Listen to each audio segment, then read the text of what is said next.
मैं थोड़ा सा मैंने सवाल इसलिए उठाया जी। कि हम जो अभी ज़ेरे बहस हमारी जो बात है वो ये है कि ट्रेडिशनैलिटी और मॉडर्निटी का क्या लिंक है या क्या तजाद है या इनको मर्ज कैसे किया जा सकता है। इन चीजों में अगर हम कोई चीज एक रब्त पैदा करना चाहें तो हम हमें कोई एक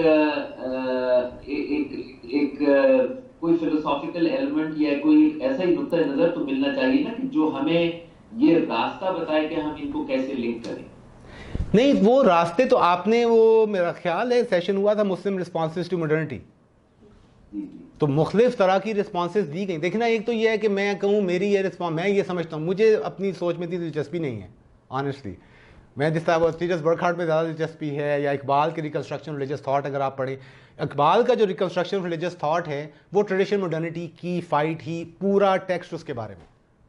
हम तो शायरी की बात करते हैं ना, सारे शायरी, इकबाल का शेर खुदी को कर बुलंद इतना, ये reconstruction of religious thought in Islam अगर आपने पढ़ा है, that was traditional modernity project, that was the project. Iqbal anticipated even before anybody else कि this is the real issue. उनका आखिरी चैप्टर है काज़मी साहब, उसी में रिकन्स्ट्रक्शन अगर आपने देखी है, आखिरी चैप्टर जो एक सेपरेट लेक्चर है, इज रिलीजन पॉसिबल। 1935 में ये लेक्चर्स उन्होंने दिए हैं, इंग्लैंड में लेक्चर्स दिए थे कुछ, एक जो आखिरी लेक्चर था इंग्लैंड में जाके लेक्चर दे रहे हैं, इज रिलीजन, यानी 1935 में शायद अब रिलीजन पॉसिबल ही नहीं रहा। ये सारी कन्विक्शन के खुदा होता है, क्योंकि जो मॉडर्न साइंस के क्लेम्स थे, जो लड़ाई शुरू हो गई थी रिलीजन और साइंस की, मगरिब में पहले हुई और बाद में यहाँ पे आई, उसमें लगता था रिलीजन तब ख़त्म हो जाना चाहिए। रिलीजन आप खुदा पे आप ईमान रख सकते हैं, ना ही आप ये जो तसव्वुर तख्लीक है कि इस तरह से तख्लीक की गई कायनात, इसमें से कोई भी बिलीफ अब आप नहीं कर सकते। तो इकबाल तो 1935 में ये प्रोजेक्ट रिकन्स्ट्रक्शन, तो मैं ये कह रहा हूँ कि इसको कई तनाजुर से कई मुस्लिम मुफक्किरीन ने इस पे जवाब देने की कोशिश की है। What's the genius of Islam, ये भी, और ये भी कि ट्रेडिशनल मॉडर्निटी को रेकनसाइल करना है तो किस तरह करना है। उसमें लिए असल मसला ये हो रहा है कि मॉडर्निटी को आप पॉजिटिव देख रहे हैं तो आप कहते हैं मॉडर्निटी को एम्ब्रेस कर लें, अगर आप मॉडर्निटी को देखते हैं कि ये एक्चुअली प्रॉब्लम है, फिर आप कहते हैं कि इससे बचें, आप ट्रेडिशन की तरफ जाएं, मॉडर्निटी से बचें, मॉडर्निटी के प्रिंसिपल्स गलत हैं। तो वही है कि मैं स्पेक्ट्रम ऑफ रिस्पॉन्सेज पे बात कर सकता हूँ कि मतलब spectrum, there are spectrum of responses and then one has to again make a decision which one makes more sense. Do you think we should embrace modernity, we should not? Modernity भी फिर वही But कि कौन सी modernity? Marcus Kulu, I don't think it is presented as a choice. Will you accept modernity? It is an imposition, like an ideological imposition with colonialism. ये भी हमने एक लेक्चर में आई थिंक बात की थी। हाँ, लेकिन और फिर उसके साथ जो डिस्ट्रक्शन थी ट्रेडिशनल फॉर्म्स ऑफ नॉलेज की, ना सिर्फ डिस्ट्रक्शन थी बट ऑल्सो उसको सर्टन, जैसे बात कर रहे थे हम एक लेक्चर में कि देवबंद को या किधर के वो शेख थे उनको ब्रिटिश ने कहा जी आप बड़े अच्छे हैं, और फिर आपस में लोगों में डिवीजन क्रिएट करके किसी को पेट्रनेज दे के किसी को ना दे के, और उसके फिर लोग फर्दर रिएक्ट कर रहे हैं। नेशन स्टेट छोटी सी, मैं पॉलिटिक्स को थोड़ा सा ज़्यादा उभार रहा हूँ, हम तवज्जो नहीं करते। नेशन स्टेट के नक्शे पे लकीरें लगी हैं, अब आप ये हैं, आप ये हैं, ये 20th सेंचुरी में हुआ, ये चीज़ ये एग्जिस्ट नहीं करता था। लेकिन उससे पॉलिटिकल रियलिटीज़, उससे इकोनॉमिक रियलिटीज़, सोशल रियलिटीज़, हर चीज़, आज आप वीज़े ले रहे हैं, क्यों ले रहे हैं? लकीरें खींची गई हैं। फिर nation state as the authentic या the validated universally accepted, so called universally accepted form of modern political arrangement, ये 20th सेंचुरी इन्वेंशन है, ये मॉडर्न नोशन है। ट्रीटी ऑफ वेस्टफेलिया 1744 या 84 में यूरोप में ये एक्सपेरिमेंट पहले हुआ था कि ये आपकी टेरिटरी है, यहाँ लाइन लग गई है, ये जो बॉर्डर्स हैं, अब वो बॉर्डर्स आगे हमने 20th सेंचुरी में मगरब से लिया है। अब नेशन स्टेट को कहते नहीं छोड़ दें, अब बात ही ना करें, लेकिन नेशन स्टेट को बहुत मुश्किल है, ना क्रिश्चियन डिफेंड कर सकता है, ना बुद्धिस्ट डिफेंड कर सकता है, ना मुसलमान डिफेंड कर, नेशन स्टेट को डिफेंड करना बहुत impossible. Even secular point of view से भी, secular humanistic point of view से भी नेशन स्टेट को जस्टिफाई करना मुश्किल है कि आपने लाइंस जो लगा के आपने कहा ये आप इंग्लिश हैं, आप फ्रेंच हैं, आप कल्चरल कह सकते हैं ना, कल्चरली मैं ये हूँ, कल्चरली मैं ये हूँ, तुम मुसलमान हो, मैं हिंदू हूँ, वो कोई लाइन। लेकिन अगर आपने ज़मीन के ऊपर एक लकीर खींच के फौज खड़ी कर दी है, अब वो वॉल खड़ी कर रहा है, कहता है मैं वॉल बनाऊंगा, ठीक है, तो वहाँ पर आप फिर वॉल खड़ी कर दें, उसके वॉल के पीछे टैंक भी खड़े कर दें, तो वो उसके ये अब एक मॉडर्न कंसेप्शन है, मॉडर्न कंसेप्शन है, और मॉडर्न पॉलिटिकल इसको जस्टिफाई भी किया गया, नेशन स्टेट के आइडिया को जस्टिफाई मॉडर्न पॉलिटिकल थॉट ने किया है।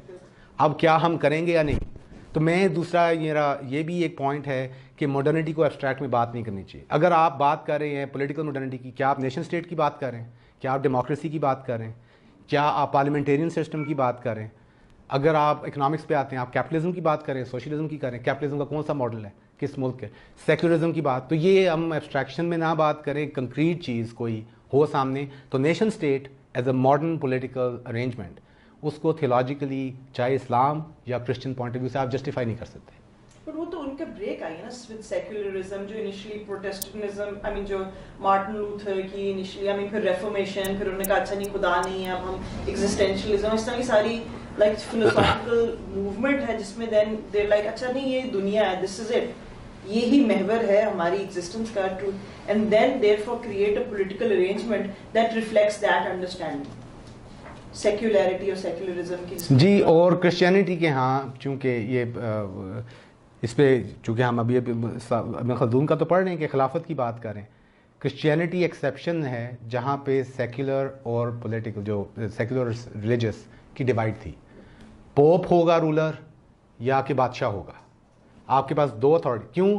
पोप भी रोम को रिप्रेजेंट, पोप रोम को रिप्रेजेंट कर रहा था, रोम एम्परर, रोमन एम्परर को रिप्रेजेंट कर रहा है। अब आपके पास सलातीन आ रहे हैं, हमारे यहाँ कोई अल्टरनेटिव, हमारे पास या कैलिफ है जो रिलीजियस अथॉरिटी का कभी वो रंग रहा नहीं, माँ सवाई शीयत में है, शीयत में जिस तरह के इमाम हैं, शियों के इमाम हैं वो हो सकते हैं, इस्माइलियों के इमाम हैं, उन्होंने किया रूल, तो political and spiritual authority were combined. मगरब में ये दो पैरेलल एग्जिस्ट की, एंड में आपस में लड़ाई हुई इनकी, और लड़ाई होने के बाद ये फिलॉसफी कि द सेक्रेड और the political should not mix with the religious, इसकी अपनी क्रिश्चियन हिस्ट्री है, ये it's not just modern, it's later development in Christianity itself. उनके अंदर स्ट्रगल्स रही, 30 years war, 100 years war, in wars के बाद उन्होंने फैसला किया कि हमें इन दोनों को काटना चाहिए, रिलीजन को और पॉलिटिक्स को अलहदा कर दो। हमारा वो प्रॉब्लम, हिंदुओं के यहाँ भी ये नहीं था, हिंदुओं के यहाँ ऐसी कोई डिवाइड चाइनीज़ के यहाँ नहीं है। Chinese was one big fat state, आप पूरी स्टेट, हर मशीनरी, हर चीज़ कनेक्टेड है एम्परर के साथ। जापान में भी ऐसे ही था।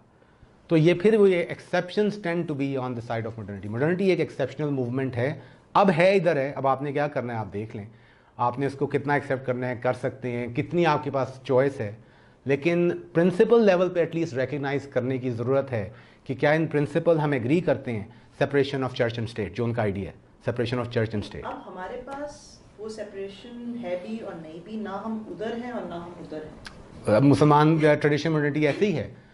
आप यही बात करो ना कि आप अमेरिका बहुत दिलचस्प जगह है, वहाँ पे आपको ओल्ड और न्यू सिटी कम ही नज़र आती है, न्यूयॉर्क में थोड़ा सा होगा, वही ना। हमारी लिविंग रियलिटी है कि पुराना लाहौर, नया लाहौर, पुराना दिल्ली, नया दिल्ली, दो दुनियाएं एक जगह इकट्ठे, दे डोंट मीट। और वो कुछ और माइंड सेट की, उनकी एजुकेशन भी मुख्तलिफ है, उनकी सोच भी मुख्तलिफ है, उनके एम्बिशंस भी डिफरेंट हैं, उनका पॉइंट ऑफ व्यू डिफरेंट है। तो ये हमारी दुनिया में कॉन्फ्लिक्ट रेशियल मॉडर्निटी का स्पेशली आप देख सकते हैं, वहाँ पे नज़र नहीं आता, वो ज़्यादा वहाँ क्योंकि उनके ऑर्गेनिकली उनकी सोसाइटी के अंदर से भी आया है, तो उन लोगों को प्रोसेस करने में आसानी हुई है। हमें प्रोसेस करने में हम फंस गए हैं। वो ऐसा आपने कुछ खाया है कि ना वो हज़म हो रहा है, ना वो निगला जा रहा है, ना वो आपके सिस्टम से बाहर आ रही है चीज़, और आप फैसला नहीं कर पा रहे कि अब आप you want to play along, you don't want to play along. लेकिन एटलीस्ट इंटेलेक्चुअली क्लियर होना किसी लेवल पे हमें ज़रूरी है कि प्रिंसिपली हम कहाँ खड़े। आग हो सकता है सिचुएशन में आपके पास चॉइस नहीं है, लेकिन अगर प्रिंसिपल भी आपको नहीं समझ में आ रहा कि सही गलत है क्या, या प्रिंसिपल पोजीशन क्या होती है, बहुत मुश्किल है। क्रिश्चियन थियोलॉजियन को बहुत मुश्किल है ये बताना कि कैसे नेशन स्टेट आएगा। बुद्ध मत वाला नहीं कर सकता, ये किया नहीं जा सकता कि आर्बिट्ररी लाइंस ड्रॉ करके आपने ह्यूमन कम्युनिटीज को काट। ये ट्राइबलिज्म नहीं है, nationalism is the biggest tribalism of all. Tribalism is tribalism वाली।